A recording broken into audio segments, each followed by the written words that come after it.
mindset itu menentukan perilaku kita. Perilaku kita menentukan kebiasaan kita. Dan kebiasaan kita menentukan nasib kita.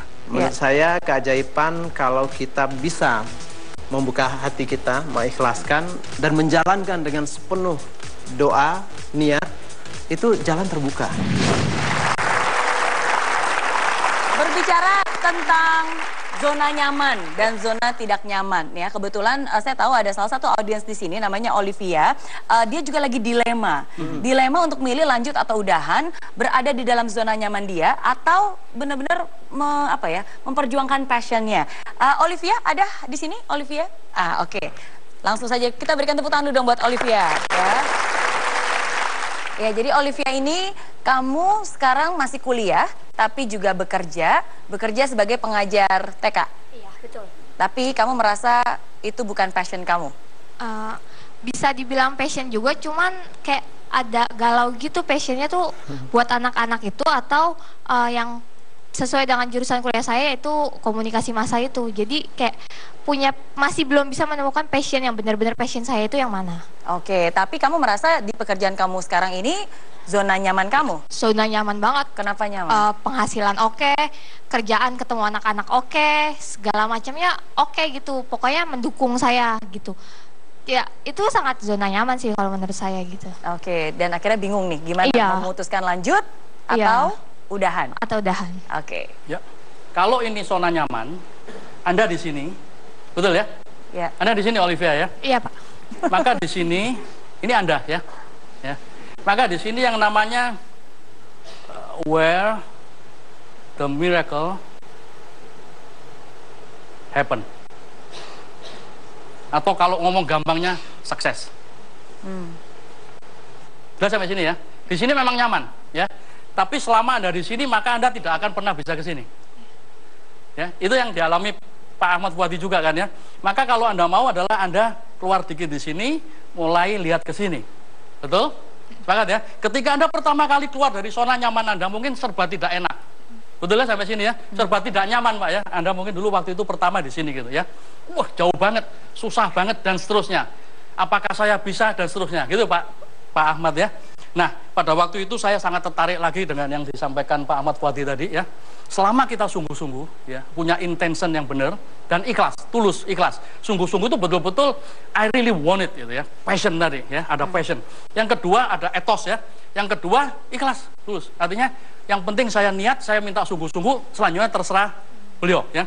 Nah, sebetulnya rumusnya adalah dari pengalaman kami ya, pengalaman saya, ketika Anda punya sungguh-sungguh dan niat tadi dan ikhlas, Anda berani keluar zona nyaman, maka jalannya, jalan tolnya sebetulnya sudah dibangunkan oleh Tuhan.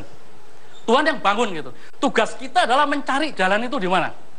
Ya, ini mindset ya. Jadi jangan ketika Anda keluar merasa nggak nyaman, caranya gimana, jalannya ke sana. Tidak. Karena mindsetnya adalah ketika Anda sungguh-sungguh dan ikhlas, berani keluar dari zona nyaman, Tuhan yang bangun jalannya nih. Anda tinggal ngeliat nih, mana sih kadang-kadang tertutup oleh pohon tinggi, kadang-kadang tertutup oleh batu-batu karang dan seterusnya, tapi jalan itu is there gitu. Anda tinggal temukan, Anda ke sini. Kurang lebih begitu, Miss Mary. Ya? Oke. Tapi Pak, misalnya nih, kita keluar dari zona nyaman dan ternyata itu adalah pilihan yang salah. Gimana tuh? Maksudnya Tuhan udah membuatkan kita jalan tol. Tapi ternyata jalan tolnya itu sebenarnya yang ada di zona nyaman kita sekarang ini. Jadi itu kayak bingung gitu. Ini galau beneran kalau ini. Ya. Ini galau bener kalau ini, muter ya.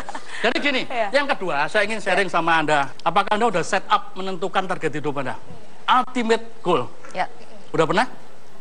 Belum. Oke, berarti itu PR kamu yang pertama kali harus lakukan, harus tahu dulu. Ya. Karena ujung-ujungnya mau kemana. Karena itu nanti yang akan menentukan Anda bisa mengevaluasi, saya keluar ini salah nggak dari zona nyaman. Ya.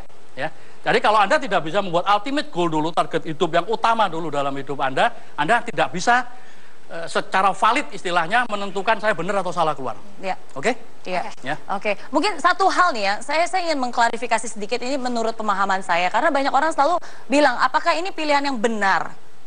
Is it the right choice? Dan menurut saya itu akan sangat sulit buat kita. Kenapa? Karena kalau kamu dalam pilihan, apakah ini benar? Seakan-akan cuma ada satu yang benar dan semuanya salah. Betul? Dan itu membuat kita bimbang. Padahal menurut saya, semua pilihan itu adalah pilihan yang benar di saat itu. Kenapa? Karena dari pilihan itulah kita bisa bertumbuh, dari pilihan itulah kita bisa diberikan kesempatan yang lebih terbuka sebelumnya nggak ada. Jadi bukankah pilihan itu benar atau tidak, tapi menurut saya pilihan itu memang kita diharuskan untuk melalui pilihan itu ketika kita sudah memutuskan, supaya dari situ ada pembelajarannya, ada pilihan lain dan seterusnya. Jadi jangan pernah berpikir bahwa ini benar atau salah. Tapi ini adalah bagian dari proses yang memang harus kamu lalui supaya kamu bisa menjadi lebih baik lagi. Setuju. Ya. Terima kasih. Oke. Gimana Mas Wadi? Setuju nggak bahwa sebenarnya nggak ada nih yang namanya benar atau salah? Ya, Semua saya bagian dari setuju. proses. Jangan-jangan kebenaran itu banyak. Tinggal kita mengikhlaskan yang mana. Ya. Dan begitu diikhlaskan itu mungkin kebenaran yang terbaik buat kita atau kebaikan yang terbaik buat kita. Kalau saya tadi ngambil contoh ya, apakah saya masih kerja atau mau sekolah atau misalnya menikah, yang mana yang harus dipilih? Jangan-jangan tiga-tiganya juga bisa. Ya. Misalnya ya. Betul. Dan itu bisa terjadi. Sebagai contoh nih, ada juga teman saya yang sama, bingung antara mau udah dapat beasiswa, tapi juga mau menikah juga. Gimana? Ya kalau milih salah satu bisa. Mereka mau milih dua-duanya, bisa juga ternyata. Dua-duanya dapat beasiswa, sekolah ke luar negeri, bayangin tuh bulan madu dibayarin gitu ya. Dapat gelar, dapat anak lagi di sana. Pulang-pulang dapat gelar, dapat anak, dapat rezeki. Wow. Jadi bisa saja dan tidak harus juga memilih salah satu, bahkan bisa kombinasi. Betul. Ya, jadi mindsetnya juga harus benar. Dan tadi kalau sudah yakin, perjuangkanlah sampai berhasil karena manjada wajada. Wajada.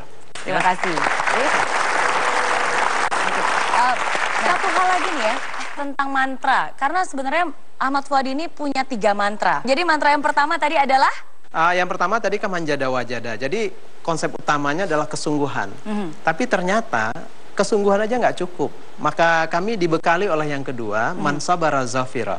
Artinya siapa yang bersabar dialah yang beruntung. Kesungguhan akan berhenti kadang-kadang di tengah, dan untuk membawa kesungguhan itu sampai kepada keberhasilan ada jarak. Jaraknya bisa 1 langkah, bisa ribuan kilo kan.